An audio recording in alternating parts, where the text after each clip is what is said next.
Hey there, this is Yasmin. And this is Sukaina. We are two friends who were passionate about having authentic and God centered conversations. We are delighted to have you with us on this exciting journey. Welcome to Heartful Insights. Hello! Hey there! How are we today? I'm good. How are you? Very good. Alhamdulillah. It's Alhamdulillah. hot outside, but it's nice. Yeah, It's okay. yeah. It's really hot. Summertime. Yeah. Yeah. It's gonna be okay. We're gonna make it through it. Absolutely. Finding peace in chaos. Being Yes. chill in the extreme That heat. that's the best intro, That is it. actually.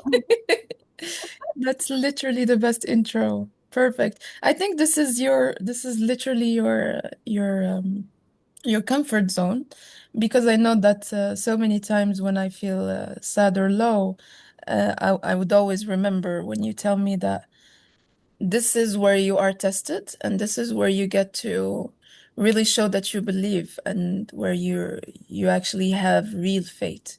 So I think that it's such an important. I know we talked about it briefly in other episodes, but I think it deserves an episode. I think we think it deserves an episode because uh, I remember you told me something that's really true, and it's the fact that faith is not easy because if it was easy, everyone would be happy and everyone would be religious or would be spiritual somehow.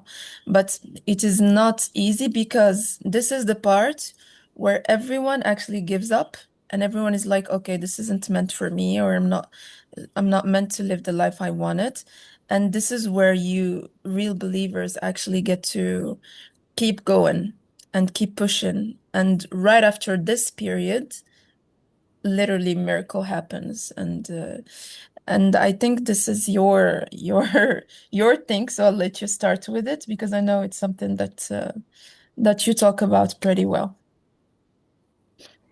Yeah, and you summarized it really well. I think you highlighted the main ideas that I strongly believe in. Um, because as we said in a past episode, we as human beings, I believe, um, act based upon deservability. So the concept of deservability, meaning uh, we as humans, we like to feel that we have done something to deserve something good. When things come to us, out of the blue, it might seem like, oh, this just happened to be, so maybe it's just gonna leave us as fast as it came, or like we don't feel like we had an active role Yeah. in having something just like pop up. Um, and so like to me, when we pursue something so strongly and chaos happens, Mhm. because it does, to me that's actually my opportunity to show up and really be different. Because at that moment you would think, how many people want the same thing that I want, or have wanted this thing that I want? Yeah. How many people gave up on this thing and settled for something else? Countless. Why? And luckily we are now in a digital era where we have access to other people's stories. So you get to see the patterns. So many people, for example, choose to settle for an ordinary life because the world is in a chaotic state, and you know they're surrounded by evil people, and they don't Mhm. believe good is gonna prevail and stuff like that. And Mhm. we see that their lives actually reflect their beliefs. True. And the fact that we have access to these examples, I think, is a blessing because it allows us to really choose uh, who do we want to be part of in the future? Mm-hmm. So, like to me, if I'm after something and then something bad happens in the process or the opposite of what I was desiring, like to Mm-hmm. me, this is my opportunity to really put in practice everything I've been preaching inside and Mm-hmm. out. So, preaching within my head, the books that I've been reading, uh, because I truly believe in the saying that the more you know, the more you are accountable for. So, Yes. if I read a lot of books and I keep talking to my friends and saying, guys, like, this is how we're supposed to do it, like faith, belief, yaqeen, and all these concepts, then I'm definitely gonna have an opportunity to show up for it, to lead, like, actually be an example of what I'm preaching. So, yeah, this is the reason why I'm keen on this concept, and um, I try to make every situation feel like it is happening for me and not happening to me, which is the summary of this idea of finding peace in chaos. Yeah. Because when you are within the chaos,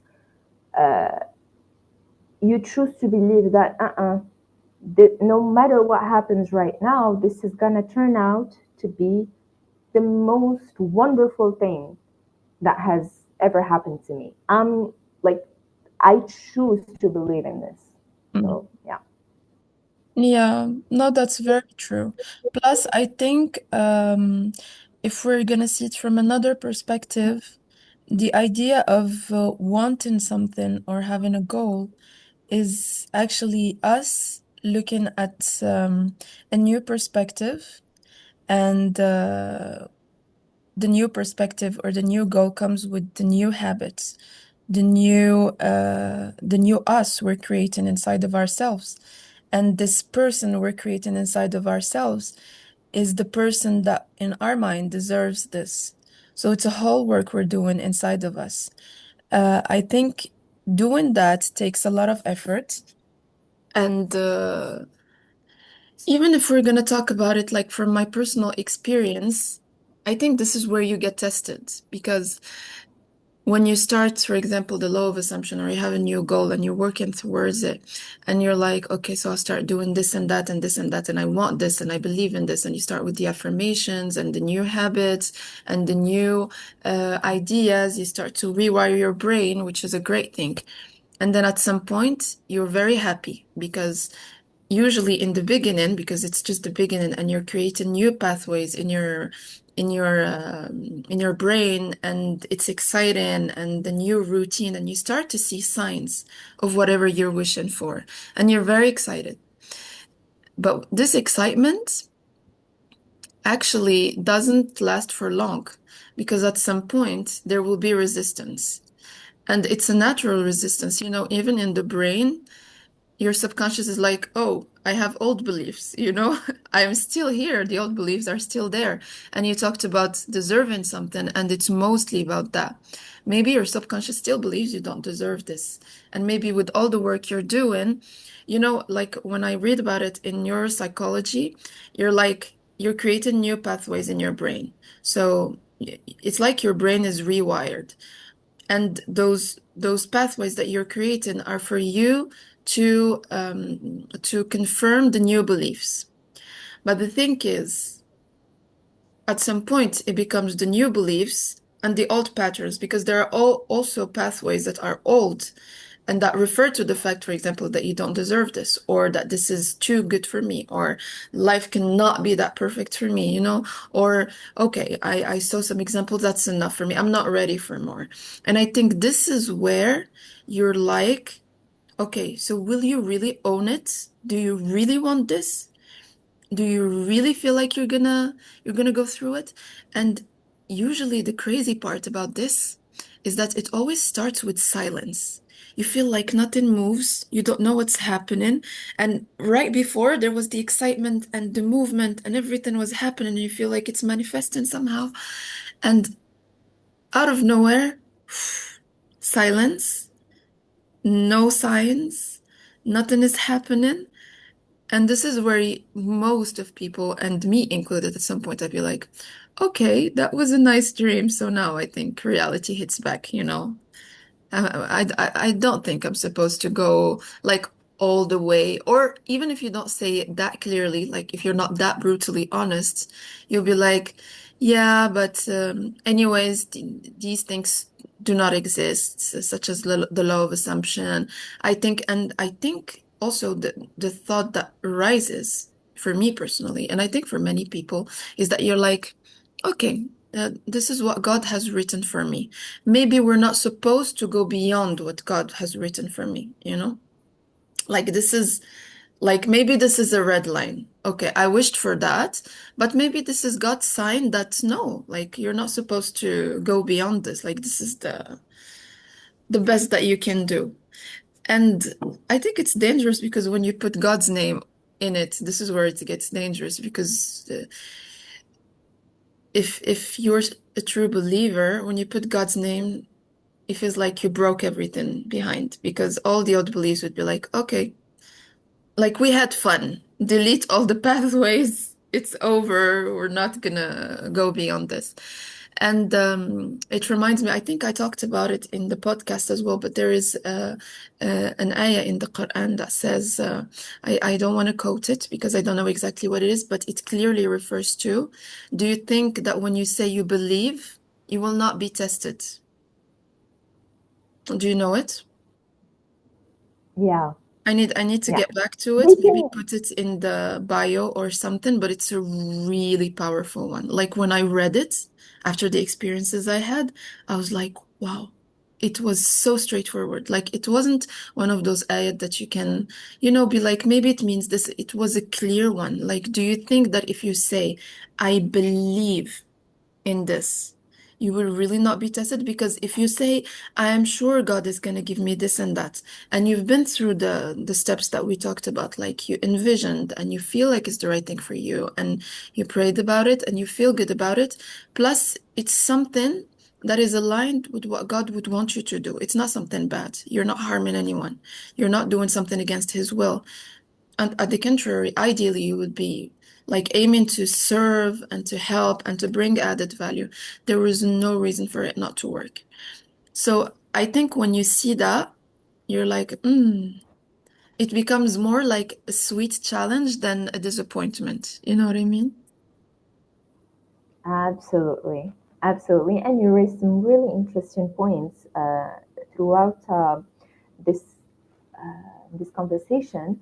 First one is that at first it might feel so nice and so good to engage and indulge in the law of assumption, but then reality hits.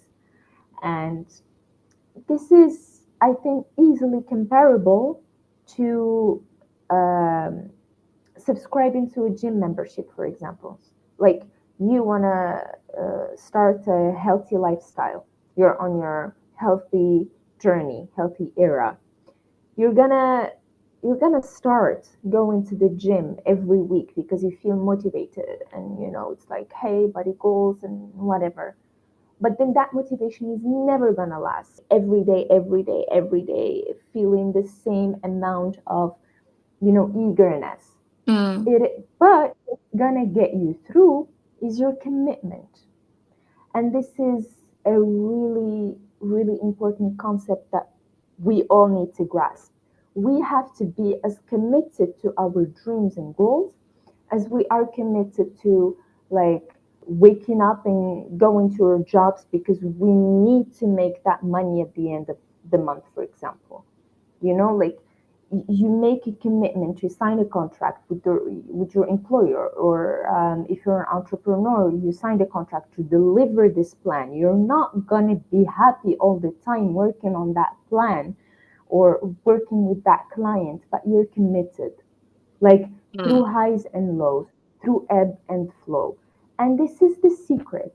mm-hmm, Like, to me, this is what makes the difference between someone who gets there and someone who keeps going backwards, falling backwards, and then standing back up, which is good in and of itself. As long as you keep getting back up, that's perfect. But some people decide to give up altogether, because once that stale period comes in where nothing happens, Mm-hmm. um, then it becomes really so. Instead of treating our dreams and desire as though they were just like a safe place for us to run to whenever we feel bad and weak and like life feels overwhelming, so I'm just gonna close my eyes or look at my vision board to feel good, instead of looking at it as just your feel good place. Mm-hmm. I think we should start looking at it as, this is a decision that I made. And in order to keep my self respect, like my commitment to myself, then even when I feel so low, extremely low, I'm gonna keep that in front of my eyes. Like my body, my mind, my ideas might all be in turmoil, which is fine. But the belief underneath should not shake. What I mean by this, he reality hits, everything is going the opposite way, and it feels like nothing is moving, whatever, you just feel like crying. Okay, cry, but not from a mind, like a victim mindset. Yes. Like, because we talk a lot about a relationship with God and we are believers, I'm just gonna say it straight on. Like, lay that mat on the floor and cry your eyes out to God, but from a standpoint of strength rather than like a victim Yes. standpoint. It's like Yes. crying out to God, telling Him, okay, I'm just feeling so overwhelmed. I'm just feeling impatient, whatever is going on. But with the underlying feeling that I know it's gonna happen and I know it is on the way. You cannot be leading me astray. This is impossible. If I missed something, God, if I misunderstood something, if this is not something meant for me, then redirect me, because I know for sure you won't let me just like stray and keep going somewhere. Like, this is the power of praying for guidance, and we have to constantly pray for guidance. And you raised a really interesting point when you said sometimes we think that, oh, maybe it's my sign because this is what God has written for me. We don't know what God has written for us. We don't know. Do we have an idea? Do we know that this is the limit? No. That my bigger goal is not for me? No. So since we don't know, we don't have access to that, we're gonna act as though it is written for us, as long as as we do the, yeah, like the prayer of guidance, salat istikhara and stuff like that. Yeah. And every time we feel doubtful, we go there, we talk to God, and we ask Him for more clarity and more guidance. This is what I mean. Like, finding peace in chaos is not gonna come to you, I think, by just laying down, closing your eyes, and then expecting it to happen, like calming down. I think we fully need to engage with the Creator because we chose to involve Him in our story. So Yeah. many people might think that, just like breath work might work, and it might work for them. But when we strongly believe in, like in our case, that God, the creator, is the pilot of our life, we decided to give him the reins. Breath work only is not going to work for me, because in my head, I need Mm. him. I need his assistance. I need him to do big things for me. Yeah, but I also, because you gave an example, I'll get back to what I think about the structure of it. But I think when you said breath work, the idea is that a breath work can release the anxiety, but if the reason is still there, it will always get back. You will still feel anxious because you're still Absolutely. feeling the same things and you have the same thoughts and you're still nurturing your mind and brain with the same thoughts that make you anxious, or you're being in situations that still make you anxious. So breath work can be very interesting to release, but it's like, having how can I describe that? But it's like, yeah, when there is a glass that is leaking, and you keep on, put in water, put in water, put in water because you think it, but it's still leaking. You need to stop that in order for the glass to be, and it feels like this is it. We always think about ways to actually feel better in the moment, which is good and important, but we should not forget that we need to go to the source, because if the same thing still trigger that anxiety in us or that discomforts, it means that there's something wrong. And our body talks to us through those emotions. And I understand that it's hard sometimes to actually deal with such emotions, but those emotions are our friends because they're alerting us there's something wrong. And if we just want to get rid of them, it's okay. Like you can't live with that all your life, but you need to have a plan also. Because if you keep on getting rid of it, and the source is still there, it feels like you're wasting your time and you're ready to and you don't have the courage, most importantly, to just face the source of it, you know?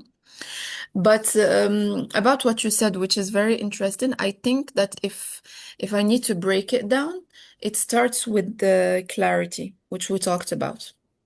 When you have a vision and you know what to expect in the journey, you are more peaceful than when you're just engaging and you don't know what's happening and life is throwing things at you and you don't understand why this and why that and I wasn't expecting that and you're lost. But when you're like, okay, I'm gonna start, which is why we actually decided to talk about these subjects, because I know that at first we didn't know, so it was more frustrating. But after, especially when we talked to each other, and when you used to give me those advices, it would make me feel more peaceful because I would understand that it makes sense and that it's not just random. And most importantly, that I'm not the only one who's experiencing that. But when you start and you know, okay, today I want this and that. I choose to pray about it to see if it's the right thing for me, which gets back to envisioning versus visualizing. You pray about it, you feel like it's the right thing, and now you have a plan. Okay, what am I gonna do? What is the say for me in order to achieve this? So you're gonna sit and you'll be like, okay, today I will be doing this and that. And one of the things that are very powerful for me in this is to visualize the person or the version of you that gets everything that she wishes for. And when you start visualizing this person, you start to understand everything that this person would need. Or maybe if you feel more peaceful, or maybe like as someone who has this and that, I will be more confident. I will be waking up earlier. I'll have healthier habits, etc., etc. And it starts from there, and you have a plan. You can include affirmations. You can include prayer in the morning. You can include the plan, for example, if you want to get fit. Okay, let's start with something very simple. You want to get fit. The plan is to eat healthy, go to the gym in a consistent way, and to emotionally try to feel good also because there are hormones. Okay, that's an example. So today, if I want to do this, I need discipline, which is a point you talked about. And for me, it's the most important thing and the most underrated thing that people don't talk enough about, because consistency and discipline, for me, are the most ultimate way of self-love. This is a way for you to choose long-term pleasure over the short-term pleasure. You'll be like, okay, this is what I want. Now I have clarity over it. This is my plan. I'll be doing this for my body, doing this in the spiritual part, doing this in the psychological part. I have a plan. Okay. Now I need discipline.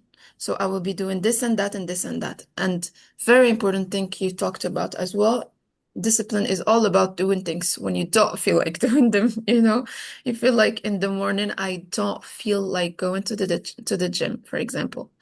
I don't feel like going there, but I need to go there because I have a goal and because I know that this and that will give this and that. I believe in the results. So I'll keep on pushing in that way. Now, when this silence happens and it feels like, okay, everything stopped, or I stopped looking or seeing results in my body, for example, which is very common as well in the gym, because at some point you stop, there is a stagnation. If you know that this is a part of the plan, you will deal with it in a more peaceful way than if you don't know what's happening and it's a surprise for you, you know? I still remember that one day you told me I was really down and I was crying and I was hopeless. And you told me this is exactly where the difference is made, is when you believe to keep on choosing and to keep on believing that God has your best interest when you're in chaos.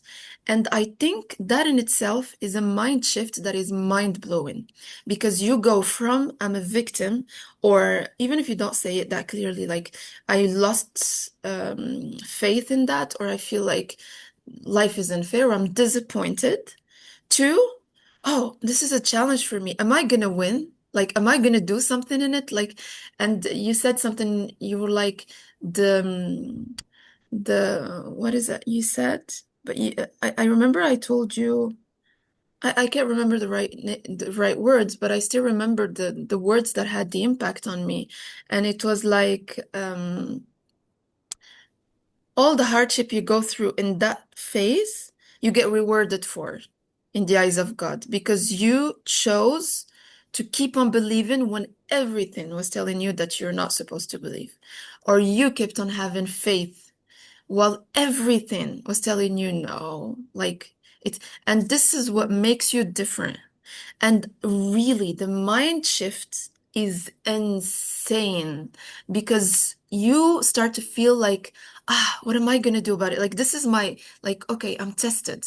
What am I gonna do? From this, the way you behave, I think, is totally different.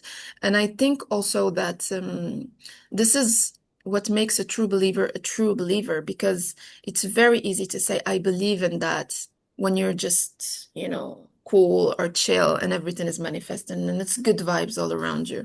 But if you say, like the story of Musa alayhi salam when he was in front of the beach, and like you'd be like, that's it.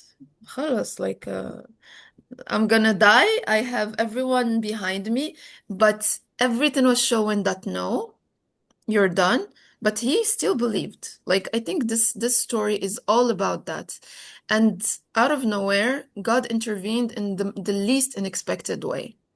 And I think this is it. And I think that when you're going through that and you have this mindset that shifts, if you have the right people around you and if you really done the work well, you first of all get through it easier in a peaceful way because you're not like confused anymore, and you get through it like in a shorter time. You're not like for a week anxiety. No, it just flows and you're like, yeah, next. What is it gonna happen next? What is it that gonna happen? I'm excited about what's coming next. Yeah, absolutely. I love that. And we can feel the happiness and the eagerness behind your description Yeah. of the process, which is really cool. One thing I would add to this is usually what helps a lot is to know ourselves. And it might seem too simplistic, Mm, but I believe that when we don't know what we truly believe in, like truly inside, and what mm, our values are, it's harder for us to find peace in chaos. What I mean by this, and I'm gonna only talk about myself here, mhm, I'm a person who believes I cannot get through anything in life without God. That's it. Like to me, the concept of tawheed and istislam, surrendering to God, is to rely on Him every step of the way. Meaning, He gave me so many things, so many ways to handle my emotions, through science. He made it available, like, for example, breath work that you mentioned and that you described, which is very important, which is very helpful. Like, he made so many tools available to me. But I would never, like, to me, it's like a placebo effect. I could never just use the tools without the source, which is him. Like, to mhm, me, like, because this is how I grew up, and this is how involved I want him to be in my life. Yeah. So I share everything with him, and I ask for help. I ask him for help, even with the minutest things. This is what keeps my relationship alive with God. It's not only turning to him when big problems happen or Yeah. actual chaos happens. So this is me. This is how I function. Many other people might have other coping mechanisms, which is fine. And this is why I'm a big believer in taking a pen and paper and noting your 5 to 10 values. Like, to me, spirituality might be number one because your values are gonna Mm-hmm. guide your choices in picking up the right friends, picking up the right career, picking up the right partner, um, everything. They kind of shape your life in a way. So once you know these values and once you know what works for you and what doesn't, like, because for me, I tried guided meditations, for example, guided visualizations. But as you said, it only works for a split second. It Mm-hmm. works, Yeah. it calms the nervous system, but then the effect leaves, soon after. Yeah. However, when I go lay that mat on the floor and ask God explicitly, God, please calm my heart. Please give me clarity. Give me a dream to ease my heart, a vision to ease my heart. Now that Yeah. is long lasting because I keep it with me throughout. Like Yeah. sometimes when I have like a strong vision, in the sense of a dream, premonitory dream, when Yeah. I feel down, I keep looking back at that dream and say, as a Muslim, I am obliged to believe in the truthfulness of what I received from God. And Yeah. so, no matter how bad things might seem right now, I hold on to that vision as though my life depended on it. Definitely. Yeah. Because I'm someone who, again, functions this way. To some other people, dreams might mean nothing. And so they wouldn't be able to relate to what I'm saying right now, which is completely fine. But the work that we each need to do is to sit down and see what truly motivates us, what truly makes our heart flutter. I know girls who, after a meditation session, feel renewed, which is good. Whatever works for each and every one of us, Yeah. as long as it aligns with their deep beliefs, because then again, we go back to core beliefs. I don't know, just wanted to plug in this Yeah, thought that's true. in there because we are surrounded by advice. Like, you buy many books, and this is something that I fell into in the beginning when I just came across self development and spirituality. I would read a book, uh, for example, that claimed that they had the secret to making peace with the fear that comes along with having a big dream or desire, like how to eradicate fear and have only like that fearless faith and pursuit. And I would go and apply that advice, but it won't work for me. Yeah, and it never did because it did not align with my core value, which is the importance of having God in my life. I don't call him the universe. I don't call him life. I call him God.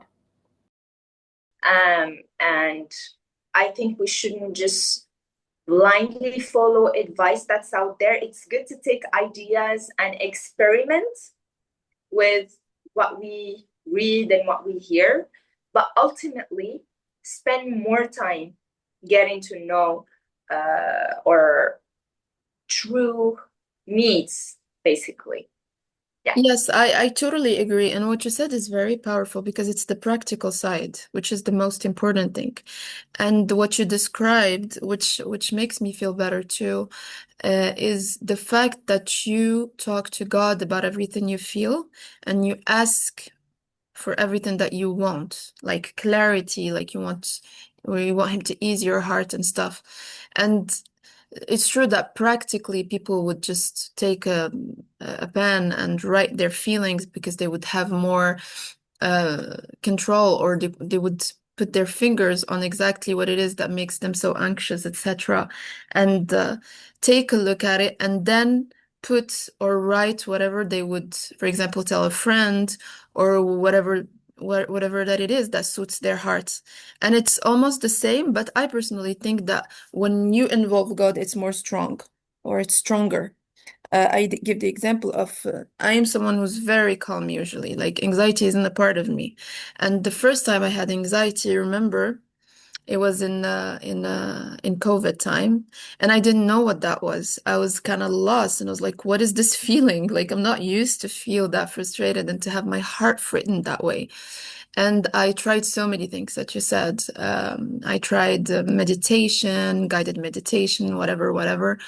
And the only thing that really used to calm my heart was Surah Al-Baqarah. Like it was the last thing I had to do in mind in order to sleep.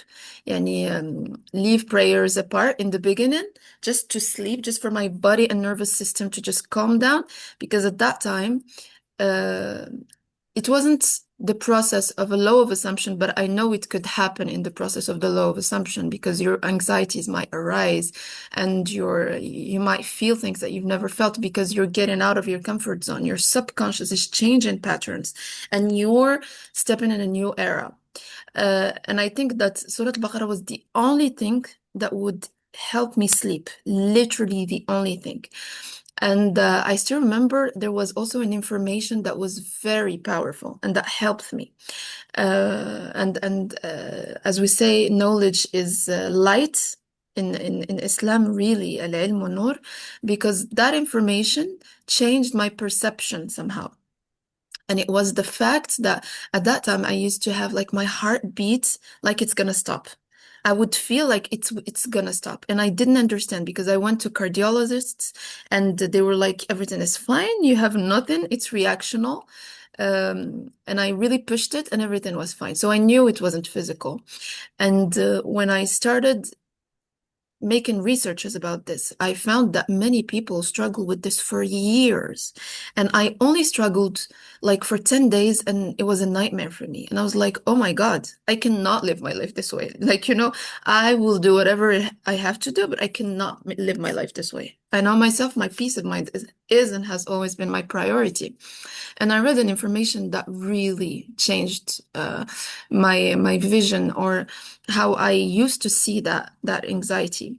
And it said that your body usually is trying to protect you because it's sensing something that it's threatening. So it's your survival mode because your body wants you to react. They say that in history we have this system because before people would sleep in the forests and sometimes they would be afraid of animals or of abuse or whatever.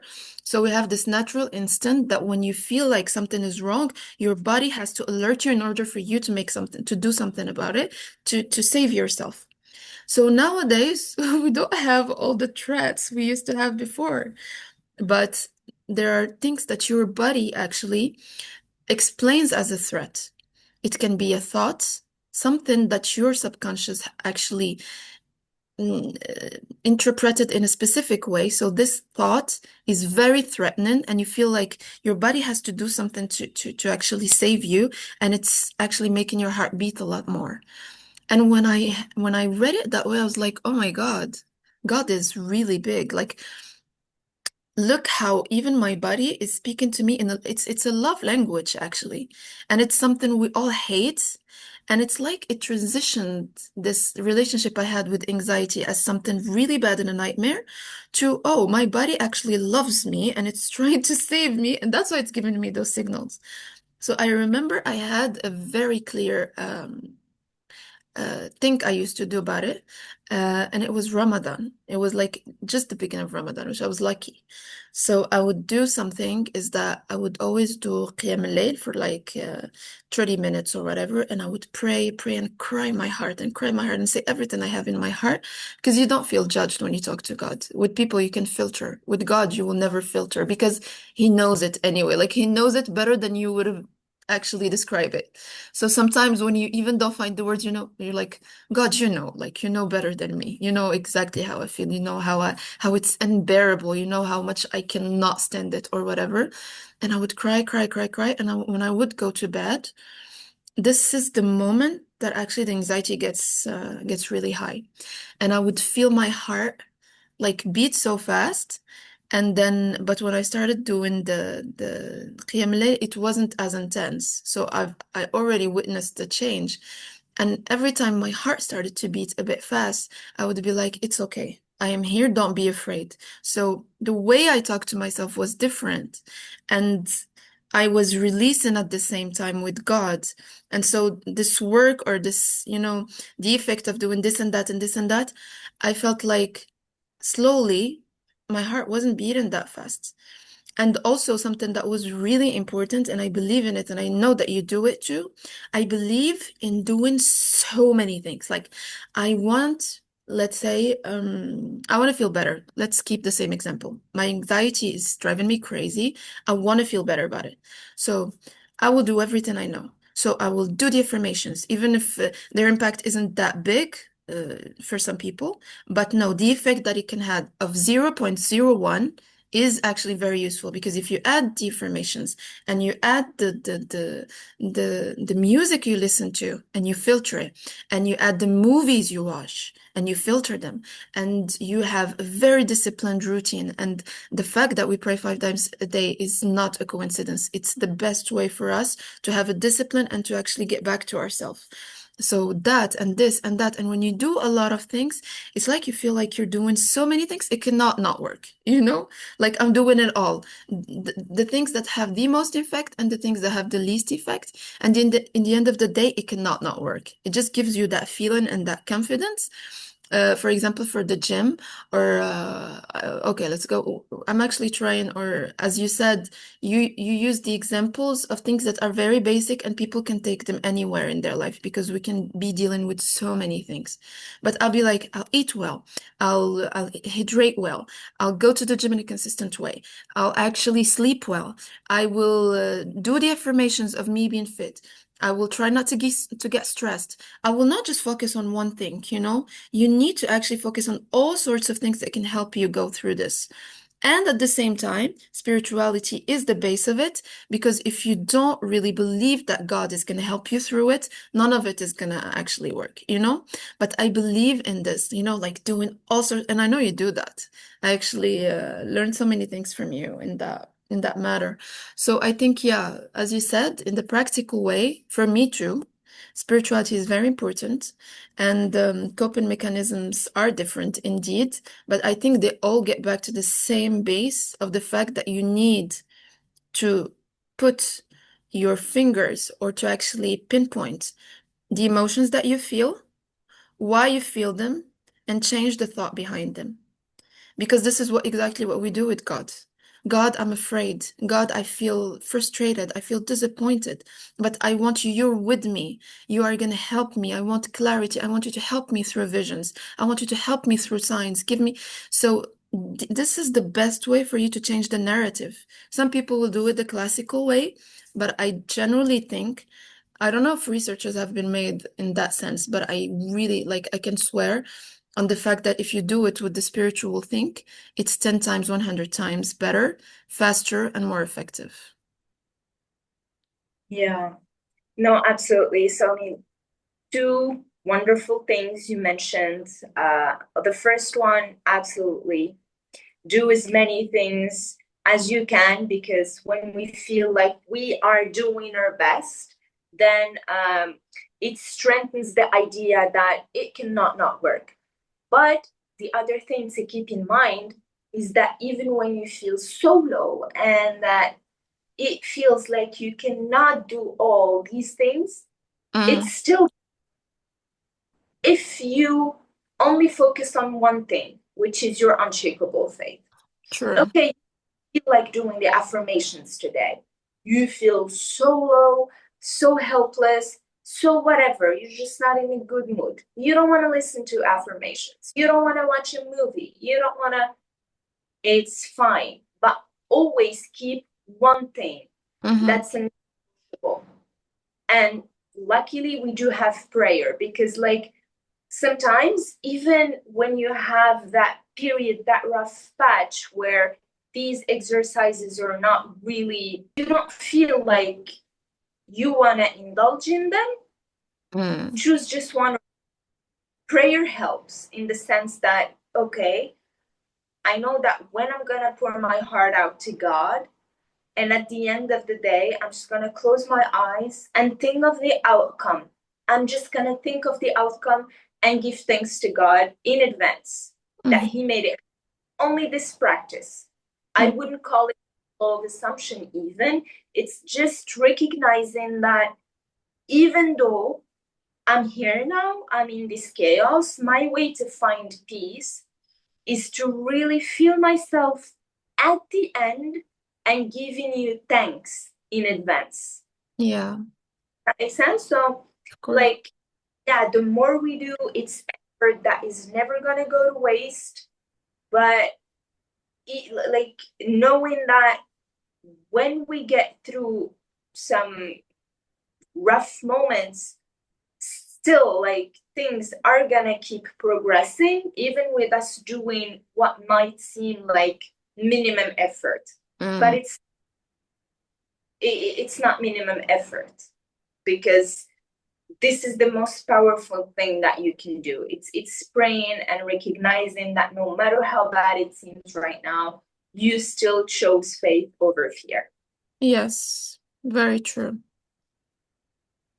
Yeah, no, I agree with you. It's the base of everything because it's as you said, it's true that sometimes you don't have the power to do it all because you feel so down and you feel so desperate, and that this is like the easiest and the more effective. Sorry? Yeah, or motivated.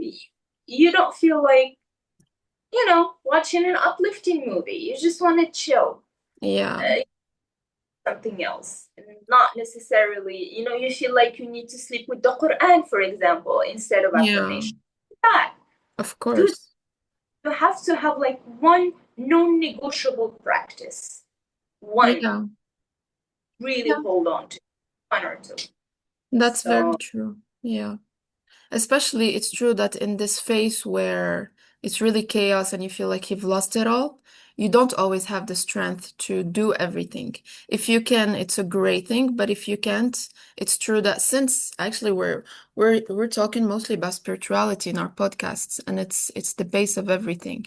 And it's true that it's like, when you're in a phase where you can't do anything and you lost hope and everything, but this prayer is everything that keeps you just, surviving until it gives you strength again to actually rise and do something about it. That's very true indeed. Yeah. Hmm. It's a very deep subject, actually. It's really yeah, a very deep subject because I think everyone experiences things his own way. Everyone with his background and circumstances and goals experience things their way. But I think the thing that is in common for everyone watching this podcast today is that we all have the capacity and the possibility, and we all have the same God, number one. And we all have the possibility to just, talk to him and cry to him whenever. And that's why it's the base, because it's something that always works, no matter what your problem is, no matter what your background is, no matter what everything is, but it just keeps you moving. And I think the most important part in here is to know that this phase is gonna come. It's a part of the deal.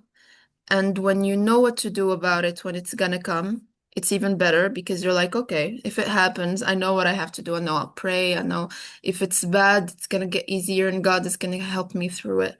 You talked about signals and dreams, and yeah, like for me and you, we know that it's a very strong one because God actually communicates with us through dreams a lot, which I love because it's very vivid and it's very powerful. And I think that this is the part where you need to be strong for yourself. And I think it decides on your deservability, as you said, because you can feel deserving all the way, but only if you really feel deserving, you get through this phase. And only if you're really honest and true about really going there and get into that goal of yours, that's the only thing that's gonna make you actually have it. And I also don't want to make it feel like it's a hard work because everyone has a story.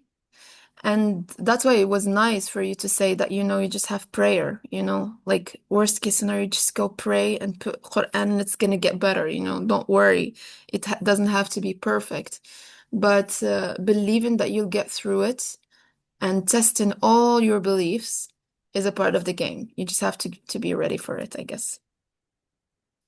Yeah, absolutely. And then accepting, I think, that you won't be able to eradicate your negative beliefs because Mm, they're part of us, and it's fine because I think we tend to get mostly disappointed mm, when, like, okay, well, I've done the work and I thought I went beyond the last time, I really dig deep. I tried to fix this belief, my deservability and stuff like that. And here I am again. It's not about eradicating those ideas, it's about not accepting their truth, yeah, their life. Like it's about challenging them whenever they come up. They might pop up because, as we said, the devil exists. And exactly. the way for him to make our lives really difficult and the way for him to make us feel sad and helpless is through his whispers. Mm-hmm. He's so many times it's not just our traumas or past negative experiences that show up, but sometimes it's genuinely just whispers from the last being we should be listening to. Yeah, He wants us to believe that we don't deserve. He wants us to settle. He wants us to live small lives. true. Instead of looking at these negative beliefs as enemies and as something we should struggle to like erase, Mm, is no, you come up and I choose to believe what God told me about myself, not you. true. No, I choose to believe something else. Why wouldn't I be deserving of this thing? Why? Yeah, why not? Honestly. Just like challenge this belief. And Yeah. then, so, No, you're right. You're right. And actually, you said something very important. And it is the fact that you don't have to be perfect or not to have bad thoughts in order to achieve what you want.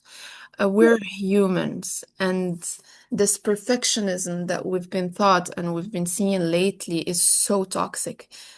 And I think it stands, for example, when you go through this and you feel like, no, why is this happening to me? And you're like, God, I feel this and that, but I choose to say consciously that I believe in you. Even if I feel all these feelings, I feel them. I'm watching them. They're here, but they don't belong to me. They are there, but I say out loud that they don't belong to me and that I trust you.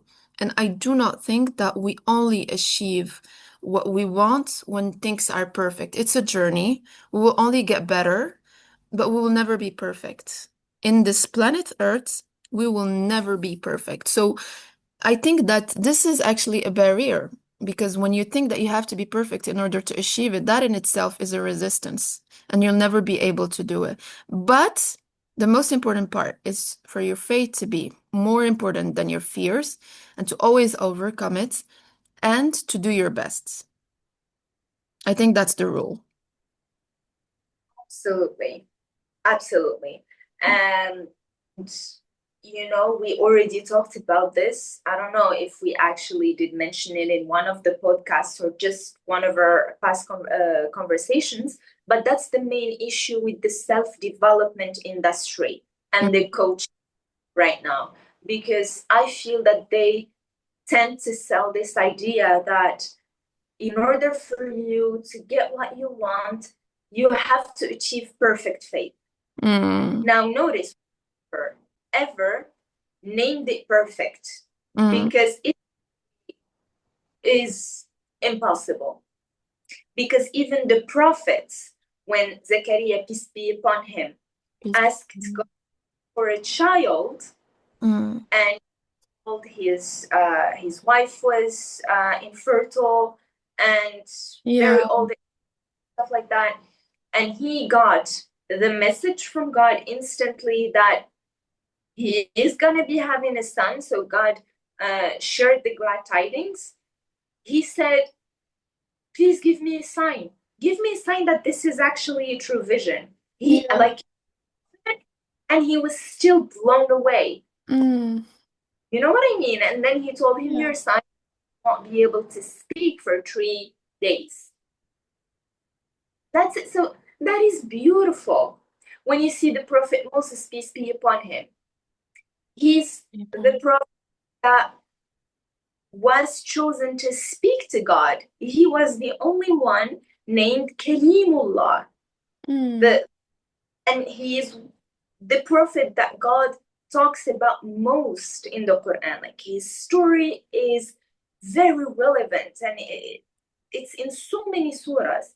When you look at the life of Prophet Moses, peace be upon him, he made a few mistakes, throughout, which is very beautiful, because here is his story portrayed in the most precious book of all time, the Quran, and he is the most relatable prophet.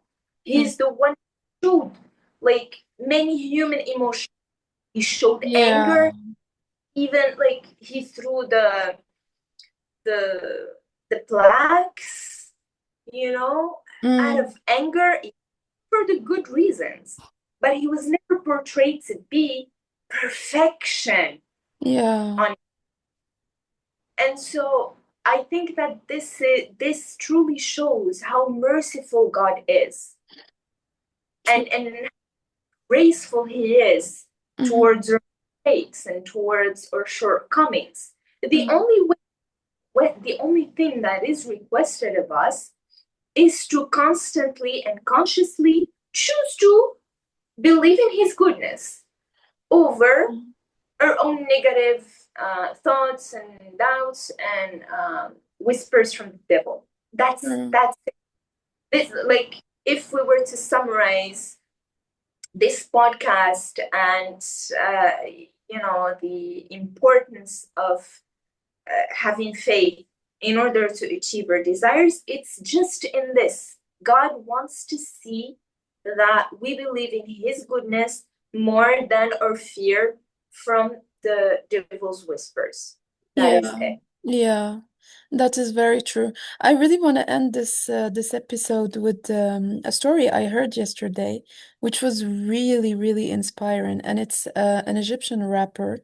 He's kind of young, like he's not very old, but he said something, and it touched my heart because it made me realize that really all people who did great things in their life, they were about to lose hope at some point, and then after that miracles happened. Like, it's always the same thing if you listen to all the people telling their story.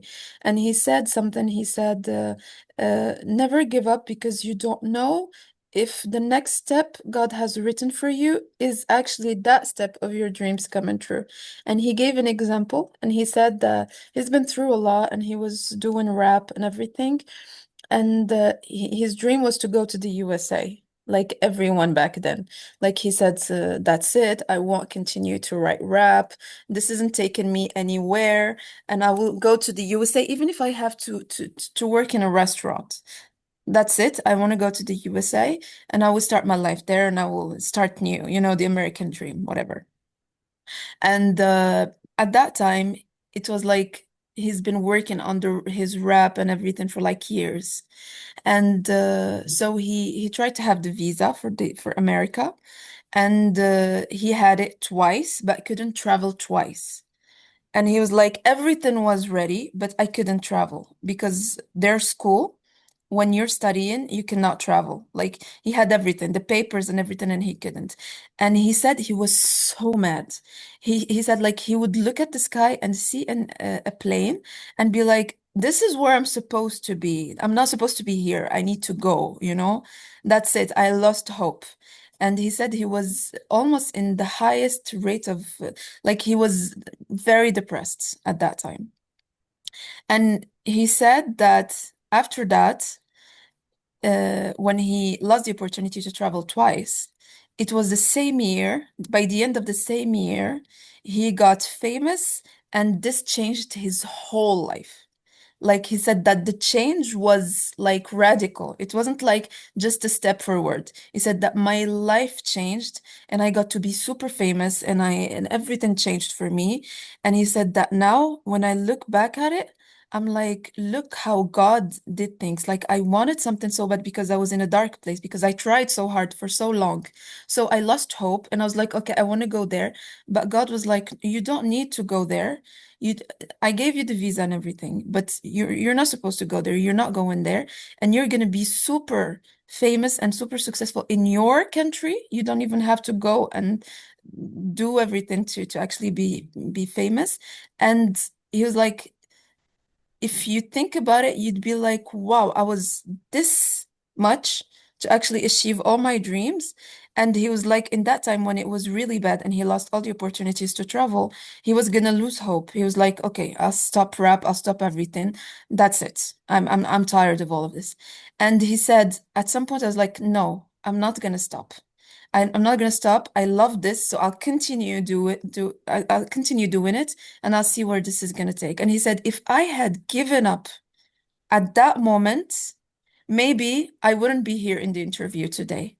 And that's why he says, I always advise people you should keep pushing, especially when it's hard. Because when it's hard, like this is the last thing. Like you're going, I don't remember its name. It's Super Mario, right?